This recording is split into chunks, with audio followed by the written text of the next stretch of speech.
Waalaikumsalam warahmatullahi wabarakatuh. Selamat siang Bapak Ibu semua. Alhamdulillah alamin. Pada siang hari ini kita masih bertemu dalam tatap muka virtual pembelajaran dari kita terjadwal pada kegiatan KKGSI tahun 2021 bidang perikanan. Alhamdulillah telah gabung bersama kita juga pada siang hari ini Dr. Insinyur Rita Rostika MP yang akan memandu materi kita siang hari ini. Untuk sebelumnya mungkin saya akan membacakan sedikit short biografi atau biodata singkat beliau. Yang pertama adalah nama lengkap beliau, Dr. Insinyur Rita Rostika MP. Kemudian nama institusi tempat bekerjanya di Fakultas Perikanan dan Ilmu Kelautan Universitas Padjadjaran. Alamat kantornya ada di Jalan Raya Jatinangor, kilometer 22, Kabupaten Sumedang. Kemudian pengalaman kerja beliau ini akan saya bacakan secara singkat. Dari tahun 1989 sampai sekarang sebagai staf pengajar di Fakultas Perikanan dan Ilmu Kelautan di Universitas Padjadjaran. Kemudian pada tahun 2015 sampai 2016 sebagai manajer kerjasama di Fakultas Perikanan dan Ilmu Kelautan Universitas Padjadjaran. Kemudian pada tahun 2016 sampai 2017 sebagai Kepala Pusat Studi Perikanan dan Kelautan, masih di FPIK di Universitas Padjadjaran. Kemudian pada tahun 2017 sampai 2020 sebagai Ketua Pusat Studi Pengembangan di Perikanan, yaitu di Fakultas Perikanan dan Ilmu Kelautan Universitas Padjadjaran. Berikutnya pada tahun 2020 sampai sekarang beliau menjabat sebagai Ketua Program Studi Perikanan Kampus Pangandaran di kampus daerah, yaitu Fakultas Perikanan dan Ilmu Kelautan Universitas Padjadjaran. Kemudian sebagai anggota Komisi Etik Riset Dasar pada tahun 2019 sampai sekarang, yaitu di Universitas Padjadjaran juga. Kemudian sebagai anggota Senat FPIK Universitas Padjadjaran pada tahun 2020 sampai sekarang. Jadi beliau ini memang Dr. Insinyur Rita Rostika bekerja penuh di Fakultas Perikanan dan Ilmu Kelautan di Universitas Padjadjaran. Baiklah, untuk pertemuan pada siang hari ini Bapak Ibu yang akan dipimpin oleh Dr. Rita, materinya mengenai tentang peluang ekspor produk perikanan. Baiklah, mungkin itu biodata singkat narasumber kita pada siang hari ini. Selanjutnya saya selaku moderator akan menyerahkan waktunya kepada Ibu Dr. Rita untuk memandu untuk materi. Dipersilakan Ibu. Terima kasih, Dek. Ya. Bisa ditolong di share screen dulu? Ya, bisa.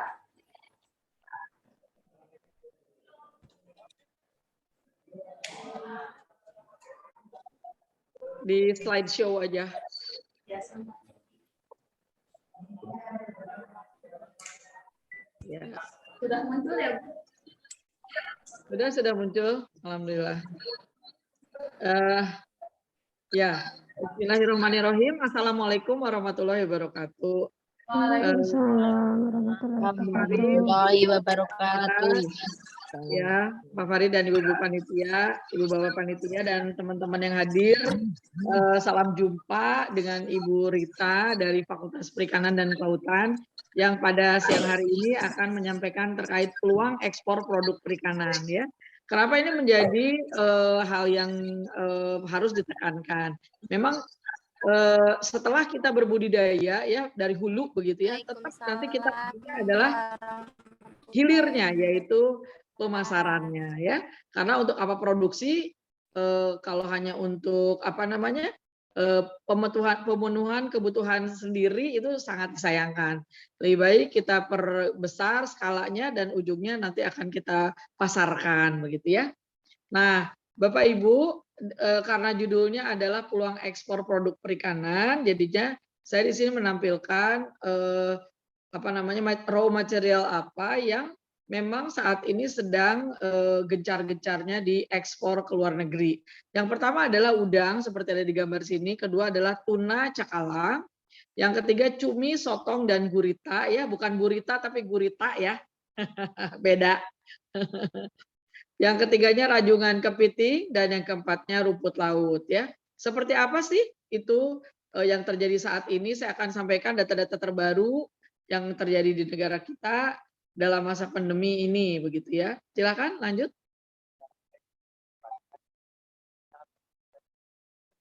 Ya lanjut. Nah, di sini posternya Bapak Ibu udah lihat ya, sudah tahu semuanya. Dan di bawahnya ini saya sengaja mengulang lagi komoditas apa saja yang saat ini sedang digandrungi oleh para pelaku bisnis untuk diekspor ya. Yang pertama adalah udang.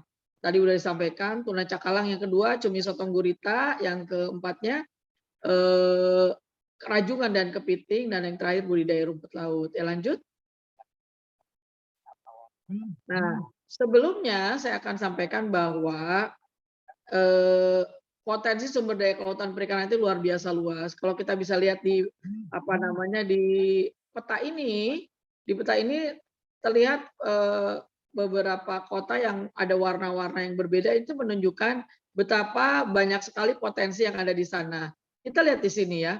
Luas perairan di paling kiri ini, luas perairan 6,4 juta kilometer, kemudian panjang garis pantai sampai 108.000 kilometer, dan ini jauh lebih panjang dibandingkan dengan Thailand ya. Sementara Thailand justru ada beberapa hal yang nilai produksi atau hasil produksi perikanannya dia jauh lebih besar, padahal panjang garis pantainya panjangan kita begitu ya. Kemudian yang lain ada potensi lestari perikanan tangkap 12,54 juta ton per tahun, dan itu terjadi perubahan yang signifikan. Kalau dulu itu hanya 6 juta saja. Nah, sekarang sudah diketahui ada tools yang lebih canggih sehingga dia menjadi naik 12,54 juta ton. Lalu potensi budidaya air tawar itu 2,83 juta hektar, pemanfaatannya baru 10,7 saja. Lalu ada budidaya air payau 2,96 juta hektar, pemanfaatannya baru 21,9. Dan budidaya laut yang kita memiliki itu 12,12 juta hektar, pemanfaatannya 2,7% saja ya. Lalu spesies ikannya itu kita memiliki 8.500, ada 555 spesies rumput laut, 950 spesies biota terumbu karang. Lalu ada potensi sumber daya non hayati yang melimpah, wisata bahari, ya, deep sea water, ocean thermal energy conversion, bioteknologi, industri maritim, jasa kelautan, produksi garam dan turunannya, serta biofarmako laut. Begitu ya, itu adalah sumbernya dari Renstra KKP 2015-2019. Ya, lanjut. Nah, sekarang saya ingin menyampaikan seberapa banyak ya nilai ekspor, impor, dan neraca hasil perikanan. Di blok yang biru tua sebelah kanan kita lihat dulu, kita cermati di sini ada nilai ekspor semester 1 sebesar $2,4 miliar atau naik 6,9% dibanding semester 1 tahun lalu ya. Tahun sebelumnya yang belum pandemi sebetulnya ya. Kemudian nilai ekspor bulan Juni 2020 mencapai $392,6 juta atau naik 38% ya dibandingkan bulan Juni 2019. Nilai impornya pun demikian, dia naik ya sebesar itu, tapi turun gitu ya nilai impornya. Itu berarti kan bagus. Jadi kita tidak terlalu menggenjot impor atau barang datang dari luar begitu ya dibandingkan semester lalu. Dan neraca semester ini akhirnya surplus. Karena kan ekspor dikurangi impor terjadi surplus, impor dikurangi ekspor jadi $2,2 miliar atau naik dibandingkan semester 1 tahun lalu. Jadi intinya selama pandemi ini terjadi penurunan impor, penurunan barang yang datang karena daya beli kita agak menurun begitu ya.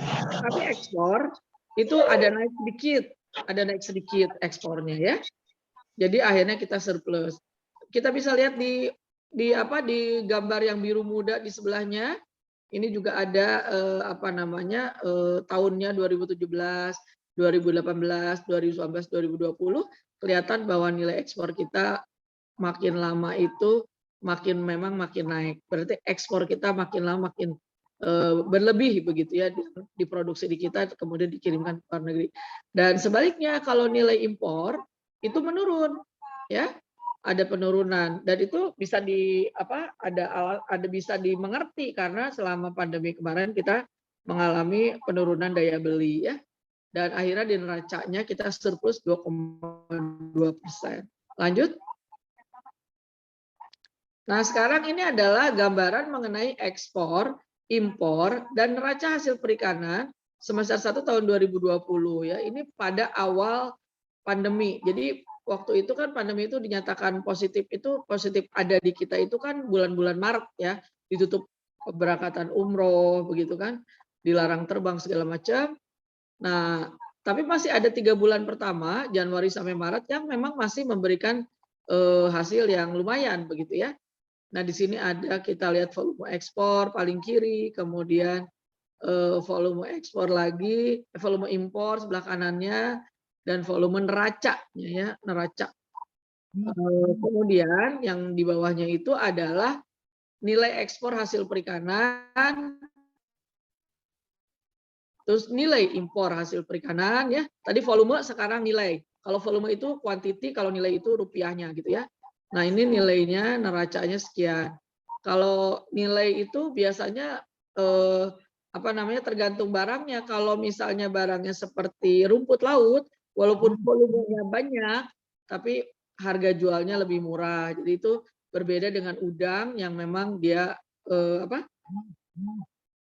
kalau udang itu nilainya makin lama makin meningkat, gitu ya.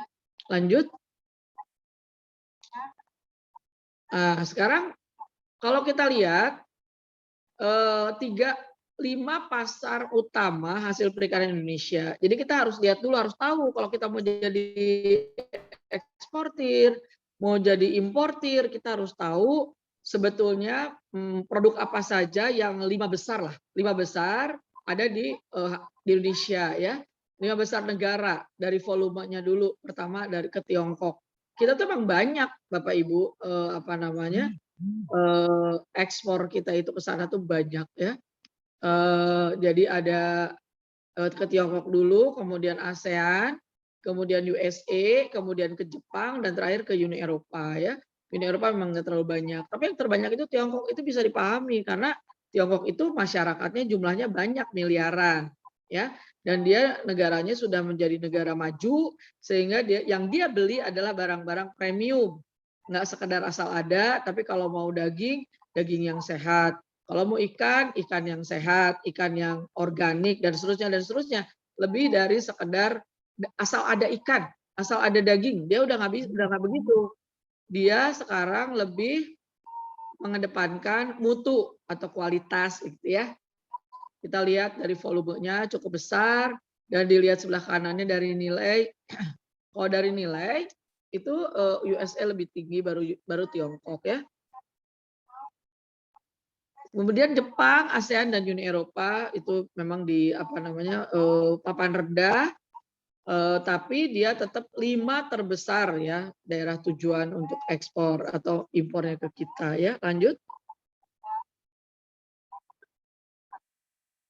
Nah, ini walaupun kecil Bapak Ibu ya, walaupun kayaknya rumpil, harus dibaca biar tahu ya. Nanti ini kan PowerPoint-nya saya sampaikan ke Pak Farid, minta aja ke Pak Farid ya, ke panitia. Gimana sih sebenarnya pasar utama hasil perikanan Indonesia berdasarkan komoditas utama? Ini tahun terakhir semester 1 tahun 2020 di mana sudah pandemi tapi masih dipengaruhi oleh situasi non pandeminya ya. Jadi masih terjadi perdagangan yang cukup bagus, yang dengan nilai yang bagus. Orang-orang masih pada punya uang. Nah, untuk negara Amerika ini kita lihat bahwa di semester 1 ini untuk udang, kepiting itu semua disebut satu-satu ya. Kemudian untuk ikan-ikanan, untuk rumput laut, untuk ikan-ikan laut ini semuanya ada. Nah, ini Amerika, kemudian Tiongkok ya, ini yang Tiongkok malah nilainya lebih tinggi ya. Volumenya sampai 192.000 ton. dari volume. Sementara dari nilai emang dia turun, maksudnya dibandingkan Amerika 360. Artinya apa? Artinya yang dia beli juga barangnya yang bagus-bagus, tapi banyak juga yang biasa-biasa aja. Kalau Amerika udah level-level barang-barangnya tuh yang premium banget gitu ya, yang bagus-bagus banget. Yalah karena dia lebih duluan merdeka, lebih duluan GDP-nya lebih tinggi dan seterusnya ya. Terus Jepang juga demikian ya. Dia perlu udang, perlu ikan laut, perlu kepiting rajungan, perlu sotong, perlu rumput laut, dan perlu ikan-ikanan yang lain ya. Itu untuk Jepang. Kemudian ASEAN dan Uni Eropa itu juga sama ya. Tapi ada variasi, kebanyakan memang mereka menyukai udang. Selanjutnya adalah yang dia sukai adalah sotong cumi gitu kan. Selebihnya dia suka yang lain-lain. Kurang lebih tapi tetap 5 barang-barang ini yang dia sukai. Kita lihat di sebelah kanan, paling kanan ada keterangan, Bapak Ibu coba lihat di highlight ya. Itu yang paling atas itu oren namanya udang, udah tahu ya. Terus di bawahnya ada tuna cakalang ya. Terus cumi sotong gurita. Makasih nih udah dikasih ini apa? Udah dikasih disorot. Silakan, Dek. Saya sangat senang kalau ikut ada yang nemenin nih gambar-gambarnya disorot, silakan. Ada cumi sotong gurita ya, ada rajungan kepiting, ada rumput laut, ada tilapia atau ikan nila, ada ikan layur. Nah, ini menarik nih layurnya. Ini walaupun ikan tangkapan, jarang orang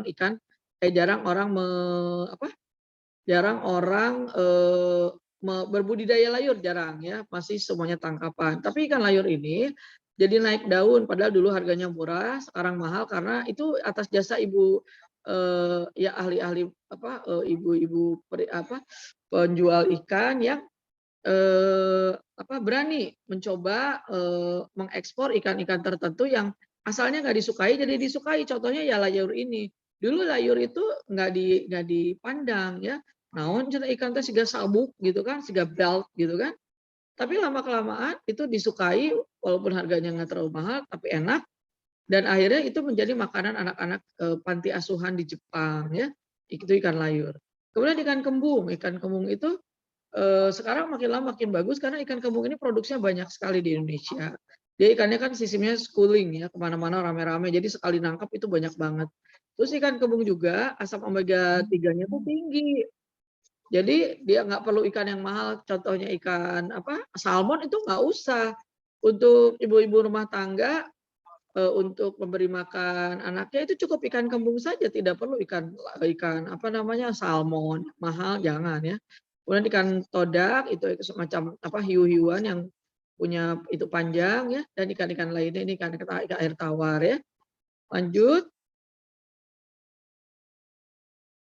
Nah, ini adalah ekspor produk perikanan Indonesia menurut negara tujuan. Jadi dengan tahu kita ada satu tabel seperti ini, kita jadi tahu sebenarnya negara tujuan produk-produk perikanan tuh di dunia itu kemana larinya gitu ya. Nah kalau kita lihat di sini ya produk-produk perikanan itu bisa larinya ke Tiongkok ya, dia rata-rata penggunaannya sampai 317 ya. Terus negara-negara ASEAN yang jumlah penduduknya banyak, United States ya yang pada ngerti tentang Jepang yang sangat teredukasi begitu ya, akan perlunya makan ikan gitu kan dibandingkan dengan daging merah ya. Kemudian juga Taiwan, Timur Tengah, ini negara-negara yang yang sudah bisa kita bilang maju dan banyak uang, dia banyak uang. Jadi dia maunya kalau udah banyak uang itu kan nggak sekedar ada, tapi harus yang dia barangnya tuh bagus, barangnya tuh premium gitu ya, tidak mudah rusak dan seterusnya. Kemudian ada negara Korea, Hong Kong, Afrika, Australia, Amerika Selatan, Kanada, India, Rusia, dan negara lainnya. Tapi di sini juga ada juga ini negara tujuan. Ini kan volumenya ya. Ini nilainya. Kalau berdasarkan nilai, yang paling utama tuh United States. Jadi berarti dia beli barangnya yang mahal-mahal. Walaupun jumlahnya sedikit kalah sama Tiongkok, tapi orang Amerika ini orang yang sudah sudah sangat well educated dan kaya begitu ya, sehingga yang dia beli walaupun sedikit tapi dia harganya mahal gitu ya. Jadi royal, kalau bahasa Sundanya mah royal begitu ya. Itu unit di nilai rata-ratanya sekian sekian sekian, di sana ada tulisannya sebelah. Jadi menjadi pertimbangan bagi kita yang ingin jadi eksportir untuk mencoba-coba ke negara-negara itu kalau kita mau kirim begitu ya. Mendingan barang dikit tapi harga mahal atau barang banyak tapi harga murah. Gimana ibu-ibu, bapak yang mau jadi eksportir? Barang dikit harga mahal. Nah, barang dikit harga mahal itu Harga mahal untung besar, Bu. apa? Harga mahal tapi Harga mahal barang dikit untung besar gitu. ya. Jadi itu ya itu memang kebanyakan orang melakukan hal yang sama gitu ya. Barang dikit tapi mahal. Jadi kita juga untungnya lumayan gitu ya. Nah, itu untuk negara tujuannya Amerika, Jepang ya, ASEAN, dan kalau Tiongkok mah enggak ya. Kalau Tiongkok mah tadi barangnya banyak tapi rada murah sedikit ya, agak murah ya. Tapi biar bagaimanapun dia cukup kaya gitu kan untuk mendatangkan makanan buat rakyatnya dengan dari luar begitu ya. Dari luar negeri. Baik, lanjut.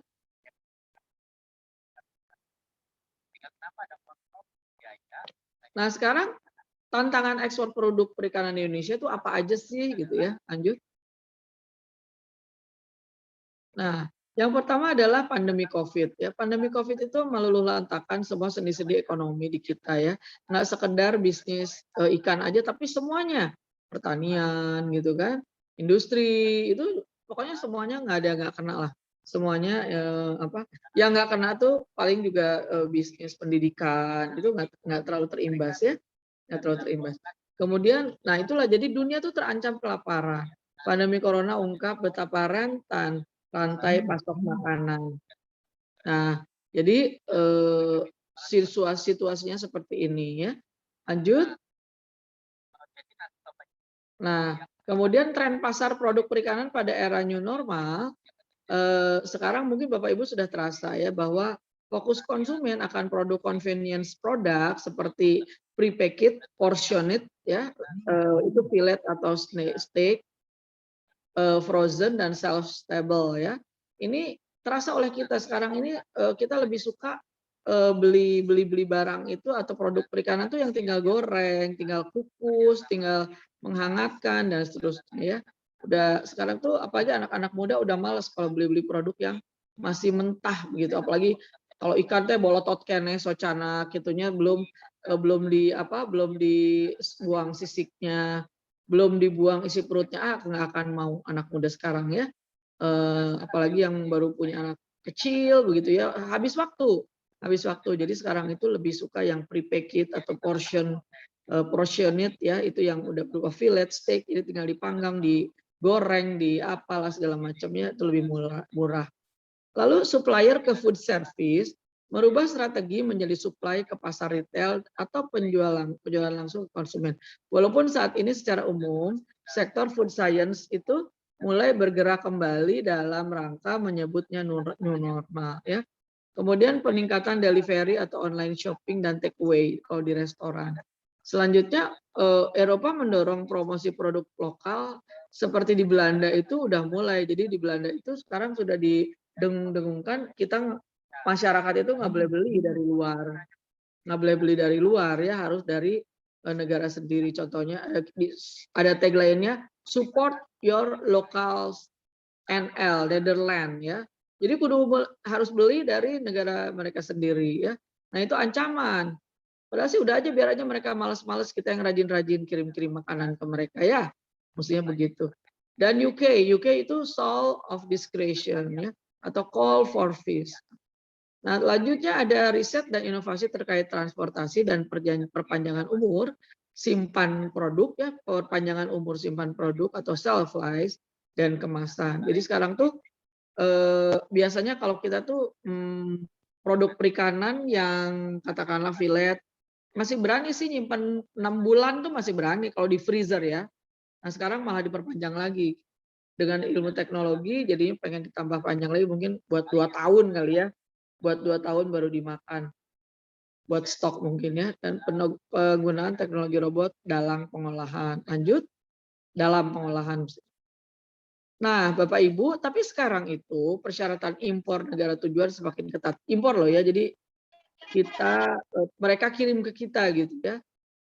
Ini apa namanya untuk USA, Jepang, EU, Rusia, China, Amerika Selatan dan Asia lainnya ini ada syarat-syaratnya ya. Nanti Bapak Ibu bisa baca sendiri nih, bisa lihat sendiri seperti apa sih persyaratan-persyaratan yang harus dimiliki oleh supplier agar bisa ada. Benar ya.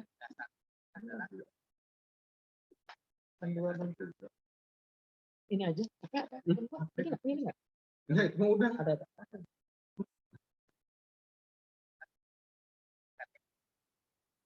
Maaf ya sebentar tadi.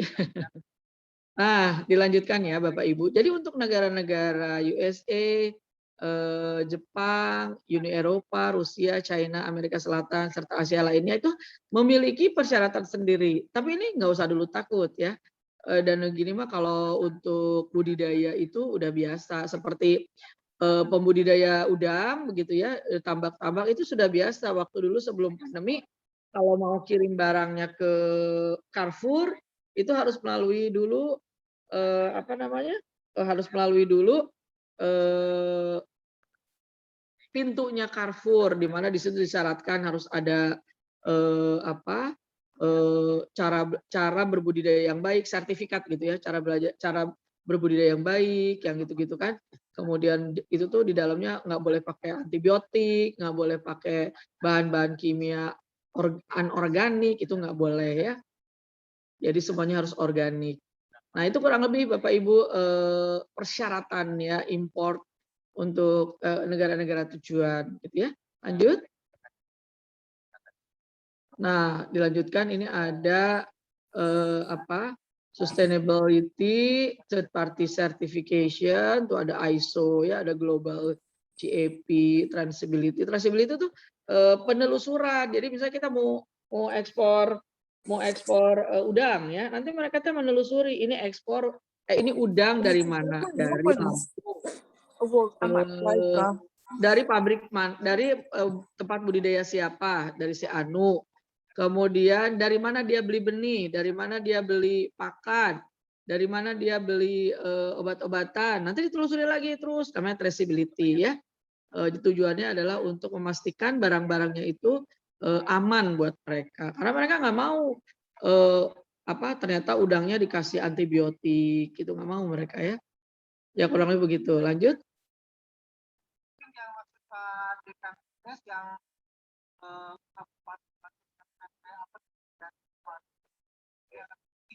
Nah, Bapak Ibu ya tarif biaya masuk di beberapa negara tujuan itu masih tinggi. Jadi ini ada perbandingan tarif biaya masuk beberapa produk perikanan di Uni Eropa menurut negara asal ya. Kita lihat bahwa ini untuk tuna olahan. Tuna olahan itu kan tuna yang udah di fillet, udah dipotong-potong, ada tuna saku, ada tuna fillet, ada tuna steak dan seterusnya. Ini kalau di Indonesia itu masuk biaya masuknya 20,5 ya US dollar ini pasti kan. Vietnam, Filipina ini persen ya. Terus kalau udang beku berapa, kalau udang olahan berapa, kalau karagenan berapa gitu ya. Paha kodok, rajungan olahan, todak filet, tilapia filet, todak beku dan tuna filet ya.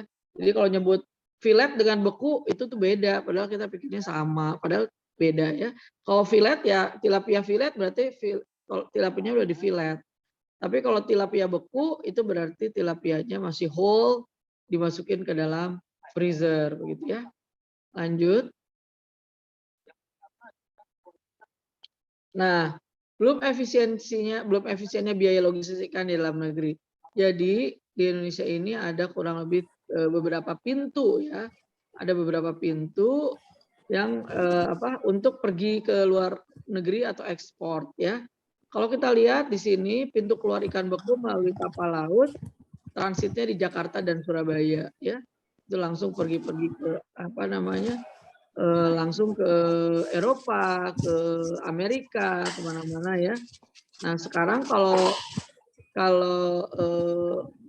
keluar melalui pesawat udara transitnya itu di Makassar, Jepang, dan Denpasar ya. Nah itu baru nanti dibawa ke ekspor rute atau domestik rute. Kurang lebih kayak gitu ya. Nanti dipelajari lagi sendiri dengan seksama ya. Lanjut.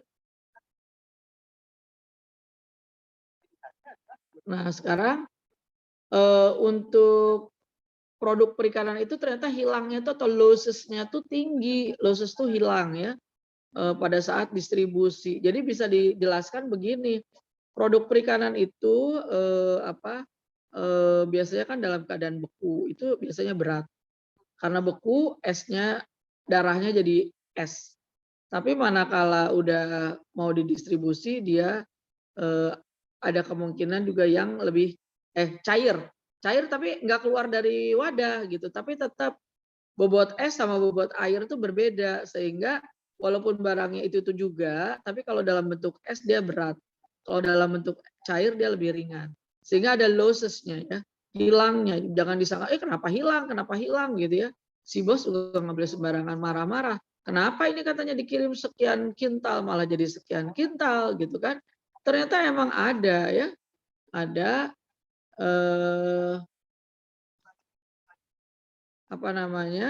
kita lihat bahwa di agriculture production itu sama gitu kan. Ini ada fish and seafood ya, yang di garis merah itu fish and seafood, agriculture production itu sekian ya. Kita bisa lihat dan pada saat distribution itu paling tinggi yaitu 15% hilangnya. Hilangnya loh, jadi kalau 1 kintal itu hilang 15 kilo ya. Lanjut. Nah, jadi strateginya adalah pertama pemenuhan kebutuhan bahan baku 10 menit lagi ya. Kasih. Pemenuhan kebutuhan bahan baku unit pengolahan ikan khususnya dari dalam negeri. Yang kedua peningkatan nilai tambah produk ekspor melalui penguatan sistem rantai dingin dan pengembangan ragam produk. Juga ketiga itu penataan sistem jaringan produk distribusi, produksi, distribusi, pengolahan dan pemasaran, juga persyaratan ekspor negara tujuan, partisipasi dalam pameran internasional, branding produk ya, buyer mission, promosi dan pemasaran di media online.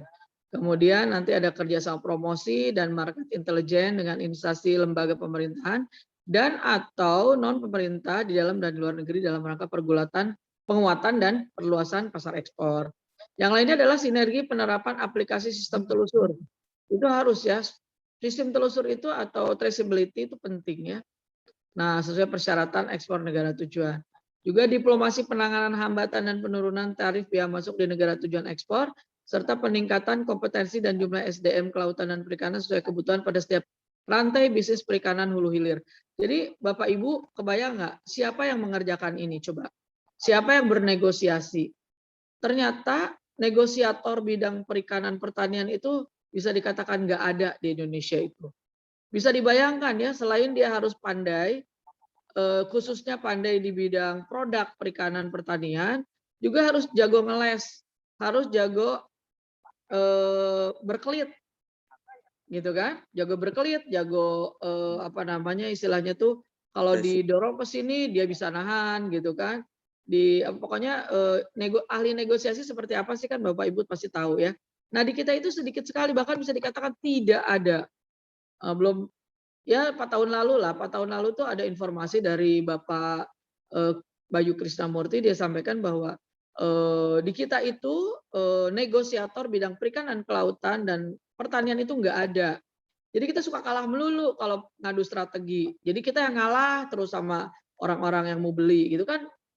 Didorong-dorong terus kan jadi harga bisa turun, cara bayarnya juga harus nggak mengenakan kita dan seterusnya dan seterusnya. Padahal kalau ada ahli-ahli negosiator itu lebih jadi lebih ini gitu, lebih menguntungkan. Jadi kalau ada apa-apa tuh beliau saja yang maju untuk bernegosiasi karena nggak mudah negosiasi penjualan itu ya. Lanjut.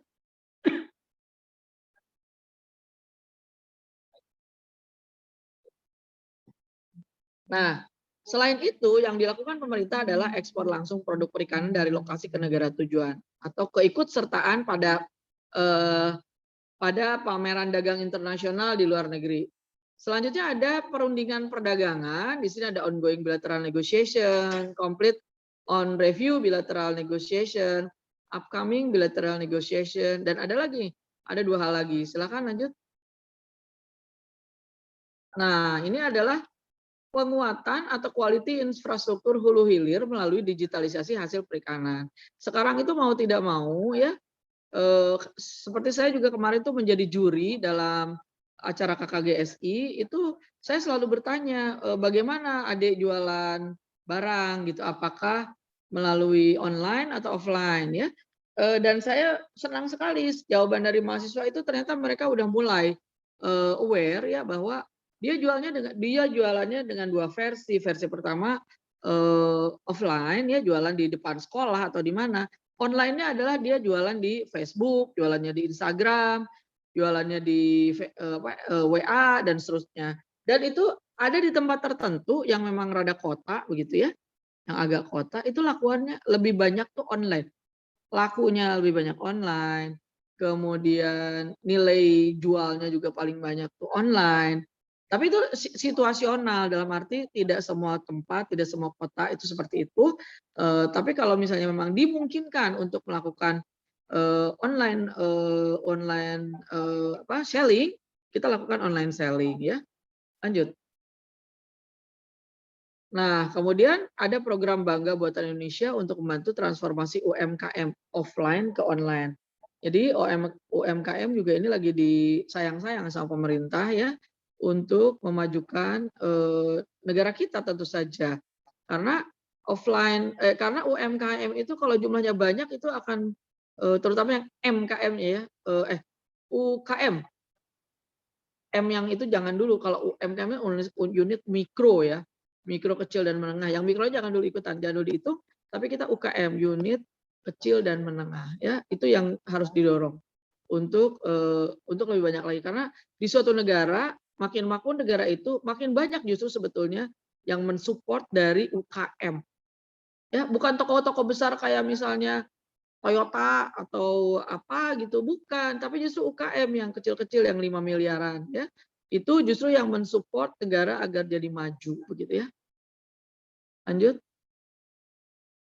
Nah, ini ada pasar ikan laut ya, pasar laut Indonesia, ada rencana aksinya, Bapak Ibu boleh baca ya. Kemudian lanjut.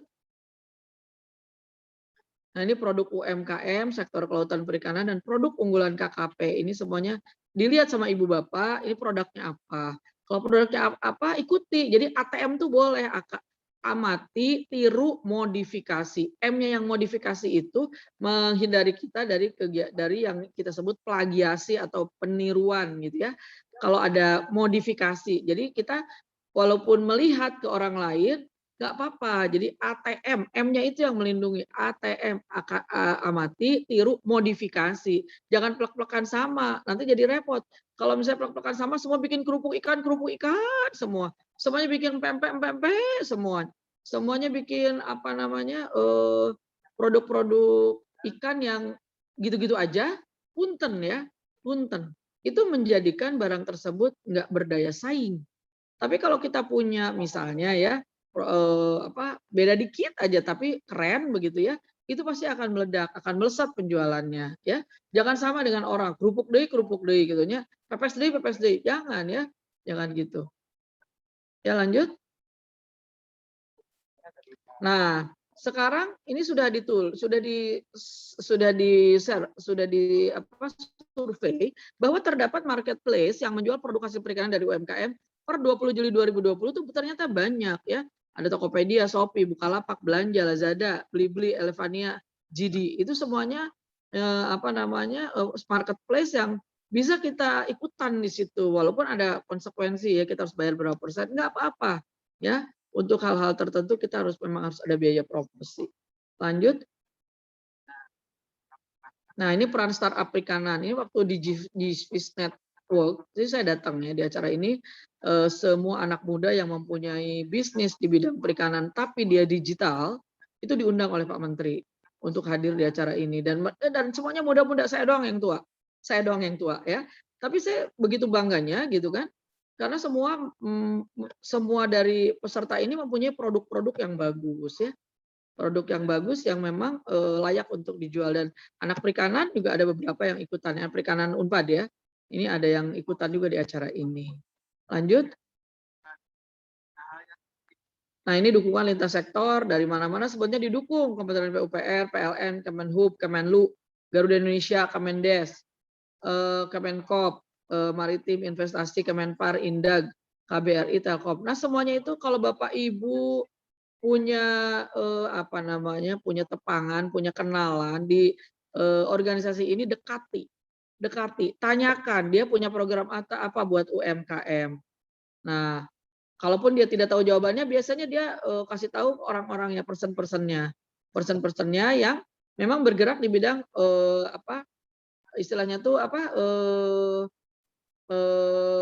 sumbangan dari hasil apa namanya keuntungan mereka yang CSR yang harus diberikan kepada masyarakat, itu selalu ada. Nah, itu biasanya untuk UMKM juga gitu ya. Baik, kayaknya itu dulu deh yang bisa saya sampaikan. Sambil jalan saya apa namanya saya tetap dengarkan, saya akan jawab kalau ada pertanyaan.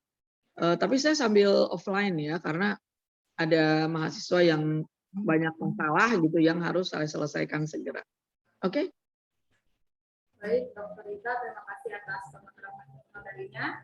Mungkin kali ini kita akan sesi diskusi, kita jawab, kita akan ditangkap dulu pertanyaannya, lalu nanti akan disampaikan ke Dr. Rita. Baiklah, Bapak Ibu semuanya, tadi pemaparan yang telah disampaikan oleh narasumber kita pada siang hari ini. Untuk selanjutnya, untuk Bapak Ibu yang ingin menanyakan terkait dengan materi, bisa raise hand dan sampaikan pertanyaannya.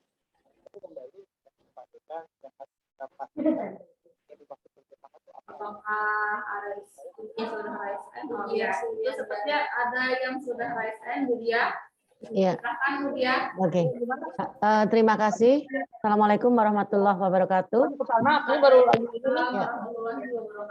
Saya Bu Diah Suryandari dari SMKS Ganiatul Ulum swasta di Jember ya.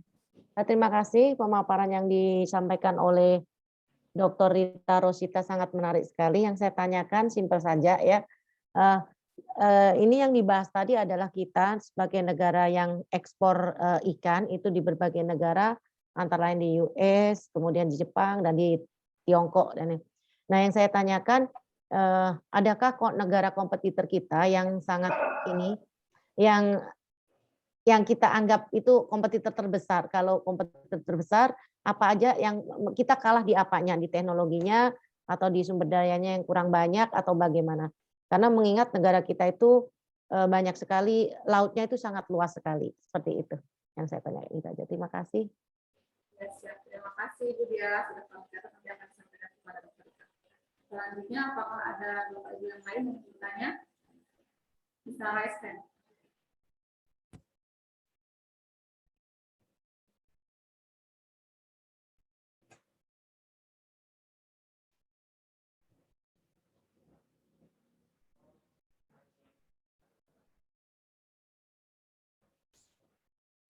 Ayo Bapak Ibu atau anak-anak yang sudah bergabung juga di kita, boleh raise hand untuk bertanya.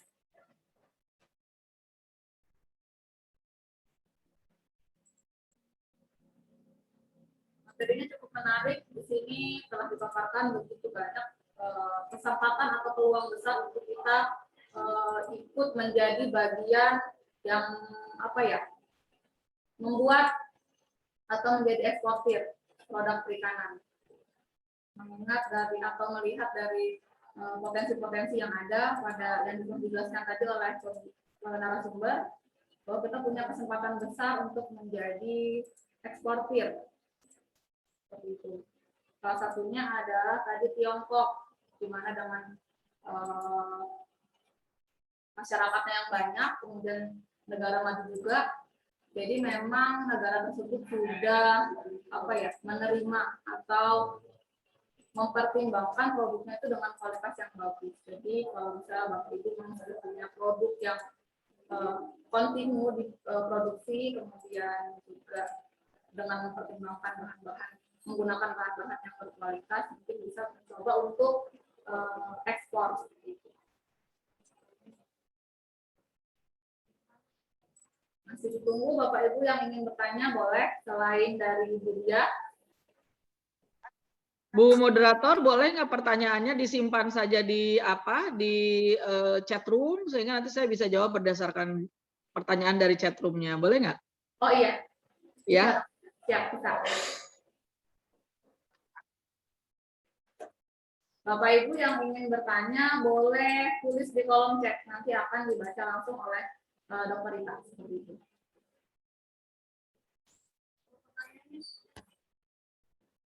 Negara kompetitor terbesar Indonesia, negara kompetitor.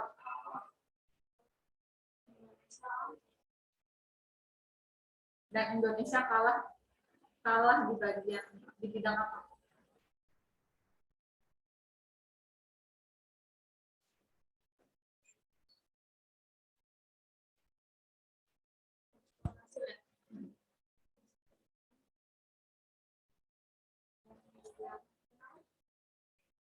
Kalah di bidang apa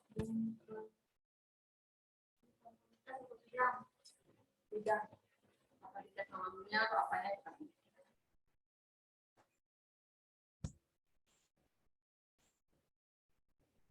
Dokter Rita, sepertinya sampai saat ini masih baru ada satu pertanyaan dari peserta dan Yuda. Sudah ada di kolom chat atau mungkin bisa kami bacakan ulang.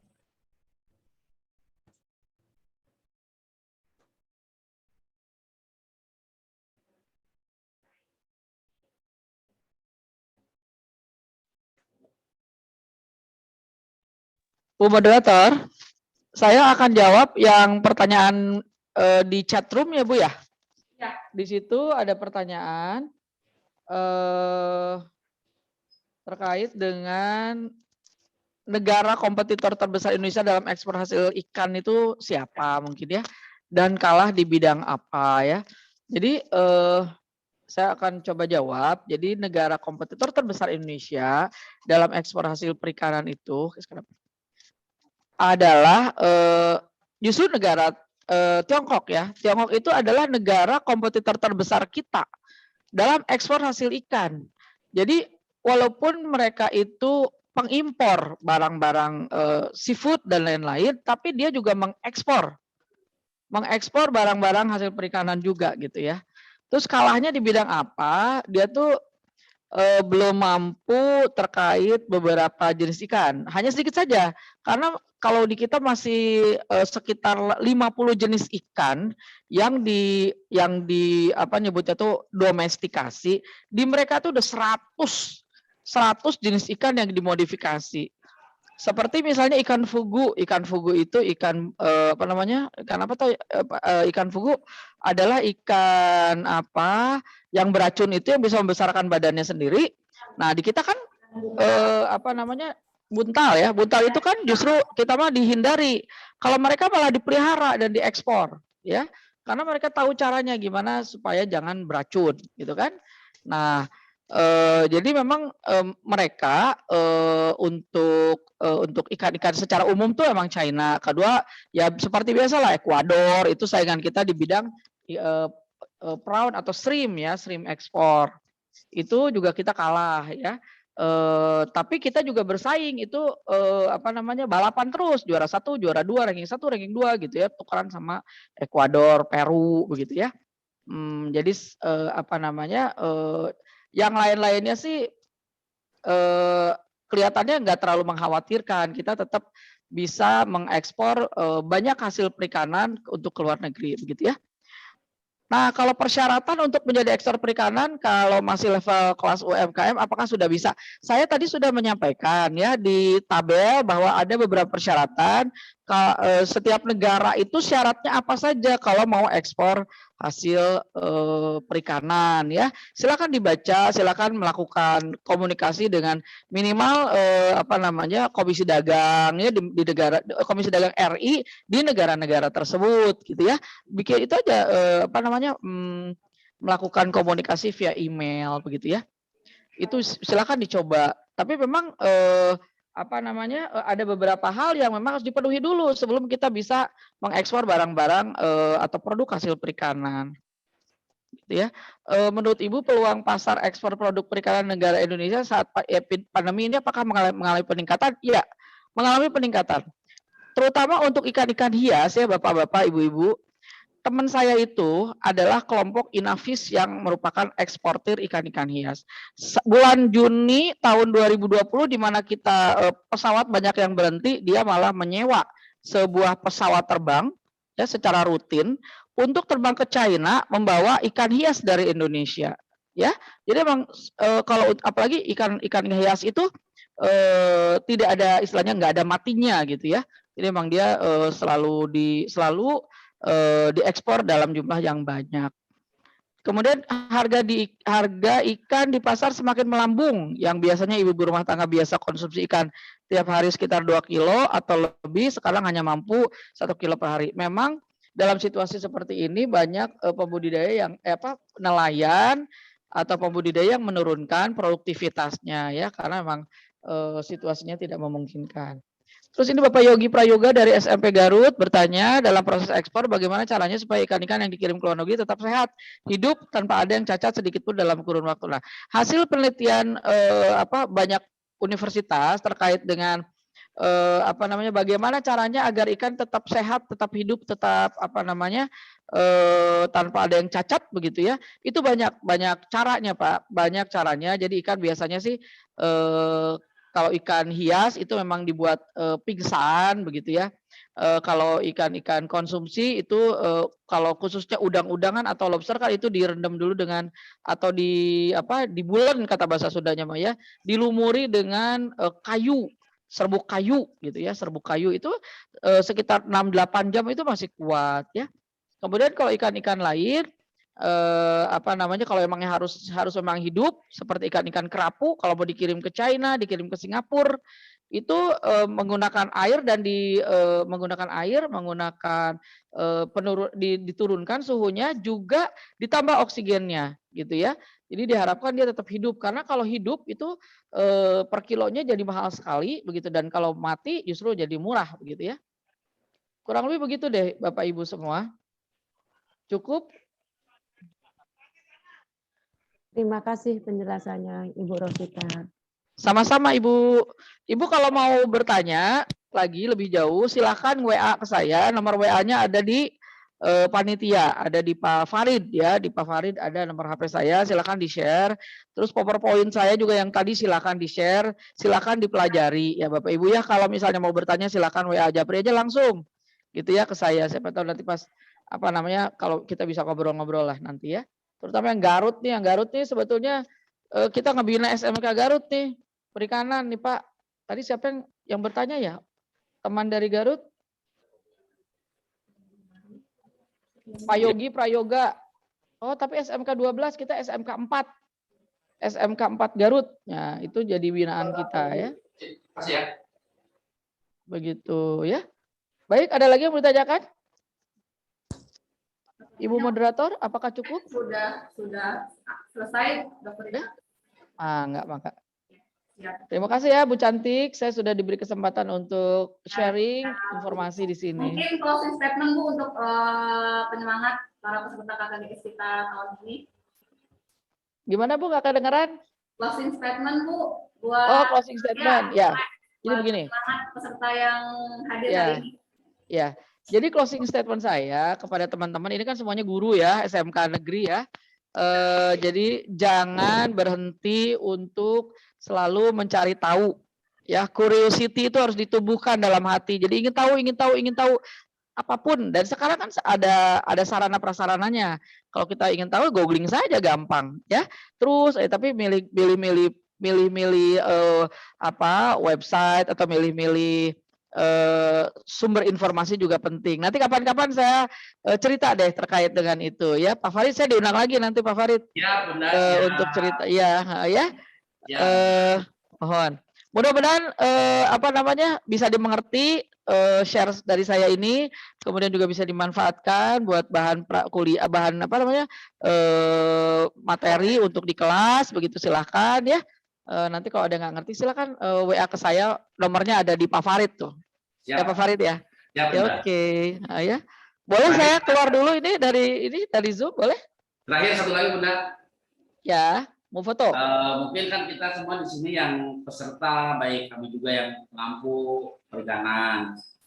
Bisa nggak kami ini bekerja sama dengan UNPAD dalam hal perikanan? Selain yang boleh sekali. Ya, di luar subkampus, ya, karena kalau subkampus saya memang ada perikanan lain, tapi kita di apakah pembinaan ataukah pelatihan dengan boleh ya, siap. Boleh sekali, ajukan aja surat ya, ajukan surat ke kita. Nanti melalui Pak Farid aja lah, ajukan surat kalau ingin bekerja sama dalam bidang apa. Biasanya kita nggak jauh dari Tridharma sih, penelitian, pendidikan, pengabdian kepada masyarakat. Nggak jauh dari situ lah. Dan kita sudah siap ya, mangga. Apalagi kalau sekarang ini kan online, jadi gampang, duduk aja di meja gitu, nggak perlu berangkat ke Lampung gitu. Iya. Baik, terima kasih Bunda. Masa jauh-jauh. Oke, makasih ya, saya off dulu ya. Ya Bunda, terima kasih. Dadah. Assalamualaikum warahmatullahi wabarakatuh. Ya. Terima kasih Ibu. Baiklah Bapak Ibu peserta sekalian, cukup ya untuk materi kita siang hari ini. Tadi juga sudah disampaikan bahwa bila Bapak Ibu ingin bertanya terkait dengan perikanan, nanti akan kami share juga nomor beliau, Dr. Rita Rustika MP.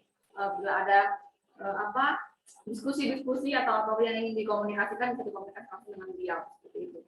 Semangat selalu untuk Bapak Ibu semua.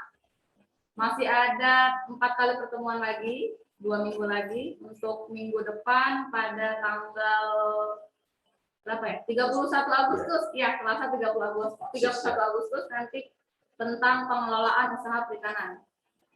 Untuk berikutnya tetap pertemuannya ada di jam 8.15 sampai jam 9.15. Mudah-mudahan tidak ada perubahan.